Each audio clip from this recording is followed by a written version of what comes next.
Hello everyone. इस video में हम लोग बात करने वाले हैं use of ICT in teaching learning process. ये जो टॉपिक है ये आपका बीएड का लर्निंग एंड टीचिंग का टॉपिक है। बीएड फर्स्ट ईयर की जो सेक्शन है वहाँ पे आपको मिल जाएगा ये। वहाँ पे और भी सारी वीडियोस जितनी भी है वो सब आपको मिल जाएंगी। So when we talk about ICT, information and communication technology plays a crucial role in enhancing the teaching and learning process. Simple सी बात है, आईसीटी यानी कि कंप्यूटर एंड टेक्नोलॉजी को यूज़ करके हम लोग लर्निंग प्रोसेस और टीचिंग प्रोसेस दोनों को बहुत बेहतर कर सकते हैं। ठीक है, साथ के साथ इसके बहुत सारे बेनिफिट्स होते हैं जो कि इम्पैक्ट करता है बच्चों को भी एंड एडुकेटर को भी। ठीक है, it offers numerous benefit that can significantly impact both students and educators. ठीक है, अब देखते हैं कि क्या वो वेज हैं, क्या वो तरीके हैं जिससे हम आईसीटी को यूज़ कर सकते हैं, कंप्यूटर को, टेक्नोलॉजी को यूज़ कर सकते हैं टीचिंग लर्निंग प्रोसेस में। सबसे पहले है access to information. ICT provide student and teacher with access to vast amount of information and resources. देखो, अगर आपको आज कोई भी चीज़ सर्च करनी हो, इनफैक्ट अगर आप ये वीडियो देख रहे हो ये आईसीटी की हेल्प से देख पाते हो, इंटरनेट की वजह से देख पा रहे हो, तो आईसीटी क्या करता है, स्टूडेंट्स एंड टीचर को बहुत वास्ट अमाउंट में, बड़े अमाउंट में इंफॉर्मेशन एंड रिसोर्सेज प्रोवाइड करता है। कोई भी टॉपिक आप सर्च करोगे आपको मिल जाएगा, आपको उसके ऊपर इंफॉर्मेशन मिल जाएगी। ठीक है, सो इंटरनेट जो होता है ना, it is a whole treasure of knowledge. ठीक है, एंड आईसीटी की हेल्प से, इंटरनेट की हेल्प से कोई भी पर्सन, टीचर इनफैक्ट रिसर्च कर सकते हैं एंड जिस भी टॉपिक पे वो चाहते हैं उस पे रेलेवेंट यानी कि काम की इंफॉर्मेशन को निकाल सकते हैं जो उनको स्टडीज़ में हेल्प करेगा, प्रोजेक्ट्स में हेल्प करेगा या फिर असाइनमेंट्स में हेल्प करेगा। ठीक है, इसके अलावा होता है इंटरैक्टिव लर्निंग।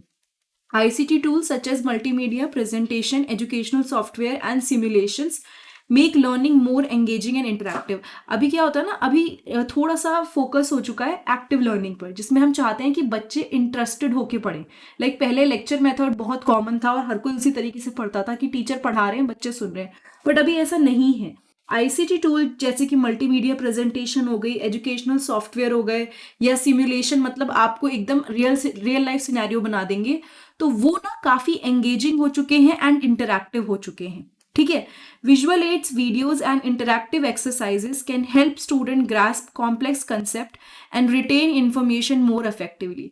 तो ये विजुअल एड्स मतलब जैसे सपोज आपको देखने के लिए आप कोई चीज़ यूज़ कर रहे हो या फिर जो आपको हेल्प कर रहा है समझने में, वीडियोज हो गई या फिर मल्टीमीडिया सॉन्ग्स या कोई भी ऐसा इंटरैक्टिव टेक्नोलॉजी, इस सब में आपका इंफॉर्मेशन एंड टेक्नोलॉजी यूज़ हो रहा है एंड इसकी हेल्प से ना आप कॉम्प्लेक्स कॉन्सेप्ट को भी बहुत अच्छे से समझ पाते हो और बहुत लंबे टाइम के लिए उसको अपने दिमाग में बिठा के रख पाते हो, रिटेन कर पाते हो। ठीक है, इसके बाद आते हैं पर्सनलाइज लर्निंग पर। ICT allows for personalized learning experiences. Educational software can adapt to individual student needs and learning style. आजकल क्या होता है ना, अगर आप देखो बहुत सारे टाइप के सॉफ्टवेयर एंड एप्स आ गए हैं। तो जैसे सपोज किसी का क्या इंटरेस्ट है, किसी को क्या पसंद है, उसके बेसिस पे आईसीटी एंड ऐप वर्क करता है और उसके बेसिस पे क्वेश्चन आते हैं। जैसे कई बार ऐसा होता है ना, आप किसी ऐप को खोलते हो तो पहले वो आपके इंटरेस्ट पूछता है, आपको क्या पसंद है, किस बारे में क्वेश्चन चाहिए। तो वही आपका आईसीटी की हेल्प से हो गया है कि बिल्कुल पर्सनलाइज लर्निंग एक्सपीरियंस हो गया है। जो आपको पसंद है, जो चीज़ें आपको अच्छी लगती हैं, उसके बेसिस पे आपको क्वेश्चन आएंगे या फिर आपसे पूछा जाएगा या फिर आपका फीडबैक लिया जाएगा। ओवरऑल मतलब it is completely personalize, person to person depend करता है। Educational software can adapt to individual student needs and learning style. जो एजुकेशनल सॉफ्टवेयर्स होते हैं ना, वो जो इंडिविजुअल स्टूडेंट्स होते हैं उनके लर्निंग स्टाइल और उनकी जो नीड होते हैं उसके अकॉर्डिंग अपने आप को चेंज करते हैं। ठीक है, ये टारगेटेड फीडबैक प्रोवाइड करते हैं, यानी कि जो फीडबैक उन बच्चों के लिए जिनके जो भी इस मतलब पर्टिकुलर, अगर हम चाहें तो जिस बच्चे के लिए हम जानना चाहते हैं, जिसने टेस्ट दिया, उसके लिए फीडबैक प्रोवाइड होगा एंड क्या लर्निंग पाथवे सही रहेगा वो सब प्रोवाइडेड होता है।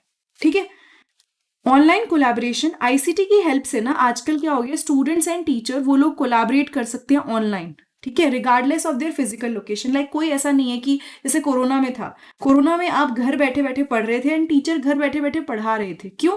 Because of the online collaboration. So ICT की हेल्प से स्टूडेंट्स एंड टीचर वो लोग ऑनलाइन कोलैबोरेट करते हैं, नो मैटर उनकी फिजिकल लोकेशन क्या है, and this enable group project discussion and knowledge sharing beyond the confines of the classroom. इसका मतलब होता है कि वो ग्रुप प्रोजेक्ट कर सकते हैं, डिस्कशन कर सकते हैं, they can have presentation discussed, no matter, but ऐसा कुछ नहीं कि क्लास में आपको बैठना, आप कहीं से भी ये सब कर सकते हैं। ठीक है, फिर आते हैं ब्लेंडेड लर्निंग पर। ICT facilitate blending learning approaches where traditional face-to-face teaching is combined with online component. मतलब आपका जैसे हम नॉर्मल तरीके से पढ़ाते हैं फेस टू फेस, उसके साथ और ऑनलाइन चीजें मैच हो जाएं. ब्लेंड मतलब दो चीजों को मिला देना. तो ये जो हाइब्रिड मॉडल है ना, ये काफी फ्लेक्सिबिलिटी ऑफर करता है. मतलब बहुत रिजिड नहीं होता कि नहीं आपको मेरी बात सुननी है, मैं क्लास में पढ़ा रही हूँ तो you have to listen to me. वो चीज नहीं होती. ये काफी फ्लेक्सिबिलिटी ऑफर करता है एंड कन्वीनियंट होता है. साथ के साथ आप इन पर्सन इंटरेक्शन कर रहे हो, मतलब आपके सामने टीचर है बट आप वो भी कर रहे हो एंड साइड बाय साइड और जो ऑनलाइन कंपोनेंट्स हैं उनका भी बेनिफिट ले रहे हो. जैसे कई बार टीचर्स ऑनलाइन रिसोर्सेज यूज करके पढ़ा रहे हैं या ऑनलाइन कंपोनेंट्स से पढ़ा रहे हैं लेकिन क्लास सामने टू सामने पढ़ा रहे हैं. ये आपका ब्लेंडेड लर्निंग है. ठीक है. Assessment and feedback. आजकल एग्जाम्स, क्विजेस, टेस्ट वगैरह बिल्कुल एक्यूरेटली चेक होते हैं. कौन चेक करता है? कंप्यूटर चेक करता है. ICT tools, information tools. So online quizzes, test and assessment can be easily administered through ICT tools. इन सब चीज़ों को हम लोग ICT की हेल्प से इजीली वर्क करवा सकते हैं. Automated grading and immediate feedback, यानी कि अपने आप ग्रेडिंग होती है, आपको साथ के साथ फीडबैक मिलता है जिससे बच्चों को समझ में आता है कि हमारी क्या स्ट्रेंथ है, हमारी क्या वीकनेसेस हैं एंड वो फोकस कर पाते हैं उन एरियाज पे जहां पे इम्प्रूवमेंट की ज़रूरत है. ठीक है. उसके बाद आते हैं टीचर प्रोफेशनल डेवलपमेंट. ICT कई सारे प्लेटफॉर्म्स प्रोवाइड करता है, या कह सकते हो रिसोर्सेज प्रोवाइड करता है टीचर की प्रोफेशनल डेवलपमेंट के लिए. आजकल एजुकेटर्स के लिए कोर्स आ गए हैं. सपोज वो कुछ ऐसा पढ़ाना चाह रहे हैं कि जो बाहर की कंट्रीज में कोई मेथड से पढ़ाया जाता है, they can search about it, they can access the online courses या वेबिनार या कम्युनिटीज ज्वाइन कर सकते हैं जहाँ पे वो अपनी टीचिंग स्किल्स को बहुत अच्छा कर सकते हैं एंड जो भी नई अप्रोचेज हैं पेडागोजिकल, जो भी पढ़ाने के नए तरीके हैं उसके साथ अपने आप को अपडेटेड रख सकते हैं. That is teacher professional development. ठीक है. Virtual laboratories and simulation. ICT की वजह से ना आजकल वर्चुअल लेबोरेटरीज बनने लग गई हैं. मतलब उसमें एकदम रियल लाइफ जिसे कहते हैं कि एक्सपीरियंस होता है. जैसे कई बार आप जाते हैं ना कैसे साइंस सेंटर वगैरह जाते हैं तो वहाँ पे आपको बहुत सारी चीज़ें दिखाई जाएंगी टेक्नोलॉजी एंड कम्युनिकेशन की हेल्प से. बेसिकली आपको जो चीज़ रियल में होती है उसको किसी तरीके से बहुत ही प्रेजेंटेबल वे में दिखाते हैं. ठीक है. साइंस एंड इंजीनियरिंग में ये सब चीज़ें देखने को मिलती हैं एंड कई बार स्टूडेंट्स कंडक्ट कर सकते हैं एक्सपेरिमेंट एंड प्रैक्टिकल्स भी लर्न कर सकते हैं रिस्क फ्री इन्वायरमेंट में. इंडिया में अभी ऐसी टेक्नोलॉजीज हैं बट कई कम जगह पर हैं. बाहर की कंट्रीज में बहुत जगह पर हैं ये वर्चुअल लेबोरेटरीज एंड सिमुलेशंस जहाँ पे लोग इसका फायदा उठाते हैं. ठीक है. Digital libraries and E book. ICT की मदद से ना आजकल लाइब्रेरी एक्सेस करना, ई बुक्स, ठीक है, ये सब बहुत आसान हो गया है एंड इस सब की वजह से लर्निंग बहुत एक्सेसिबल हो गई है और बच्चों के लिए पोर्टेबल हो गई है. लाइक इजीली वो लर्निंग मटेरियल को एक्सेसिबल मतलब यूज़ कर सकते हैं, एक्सेस कर सकते हैं, ज़्यादा परेशान होने की ज़रूरत है ही नहीं. एंड पोर्टेबल मतलब अब ऐसा थोड़ी कि बुक कैरी करते रहेंगे. ऑनलाइन है तो आप एक टैब में, एक फ़ोन में सारी बुक्स लेके चल सकते हैं. ठीक है. ICT for special need education. ICT के कई सारे टूल्स हैं जो उन बच्चों की हेल्प कर रहे हैं जिनकी स्पेशल नीड होती है. तो उन टूल्स की वजह से जैसे आप कह सकते हो कि AI इंटरफेस वाले टूल जिसमें आर्टिफिशियल इंटेलिजेंस यूज़ होती है एंड वो बच्चों को काफ़ी हेल्पफुल रहते हैं. जो बच्चों की कोई स्पेशल नीड है या सपोज उन्हें कोई प्रॉब्लम है तो वो सब चीज़ों के थ्रू उनको हेल्प मिल जाती है. ठीक है. Data analysis. एजुकेशनल, जैसे आपको पता है हर स्कूल अपना डाटा, हर कॉलेज अपना डाटा रखता है ताकि उनको पता रहे कि क्या इंप्रूवमेंट हो रही है बच्चे की, क्या पैटर्न है, कि किस तरह से परफॉर्मेंस चल रही है, अच्छी चल रही है, बुरी चल रही है. सो डाटा एनालिटिक्स क्या करते हैं ना, एडुकेटर्स एंड इंस्टीट्यूशंस ये सारी चीज़ों को एकदम एनालाइज करके इसको प्रोग्रेस को ट्रैक करते हैं कि कैसी प्रोग्रेस चल रही है, पैटर्न समझने की कोशिश करते हैं एंड डाटा ड्रिवन डिसीजन मतलब ऐसे डिसीजन लेते हैं कि जो डाटा बेस्ड होते हैं, जो डाटा आया उसके बेसिस पे they will take the decision ताकि teaching methods and learning outcomes अच्छे हो पाए. ठीक है. फिर है distance learning and online education. ICT ने ना डिस्टेंस लर्निंग को और ऑनलाइन एजुकेशन को बिल्कुल ऐसे रिवोल्यूशनाइज कर दिया है.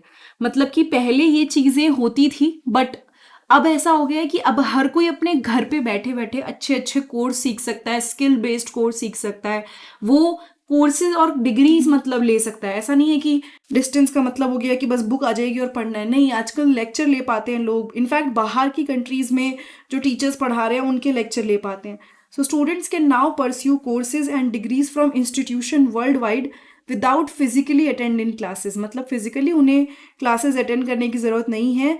डायरेक्टली वो इंस्टीट्यूशन से या जो भी जगह आप कह लीजिए जहाँ से भी उनका कोर्स चल रहा है वो प्रॉपर इन्फॉर्मेशन गेन कर सकते हैं. सो अगर हम ओवरऑल बात करें, ICT ने लर्निंग एंड टीचिंग दोनों प्रोसेस में बहुत हेल्प करी है. दोनों प्रोसेस बहुत ज़्यादा स्मूथ बन गए हैं। ठीक है, तो ये जो सब्जेक्ट है आपका लर्निंग एंड टीचिंग, इससे रिलेटेड बहुत सारी वीडियोस आपको प्लेलिस्ट में मिल जाएंगी, जो बीएड ईयर 1 की प्लेलिस्ट में आपको मिलेगा। बाकी अगर वीडियो अच्छी लगी तो चैनल को आप सब्सक्राइब कीजिएगा, वीडियो को लाइक कीजिएगा, शेयर कीजिएगा। नीचे डिस्क्रिप्शन बॉक्स में एक लिंक है, बाय मी अ बुक। अगर किसी वीडियो से आपको हेल्प मिली है तो वहाँ पे आप चाहें तो डोनेट भी कर सकते हैं। बाकी कोई डाउट है, कोई चीज़ नहीं समझ आई तो प्लीज़ कमेंट करके मुझे बताइएगा। I will try to help you out. Thank you so much.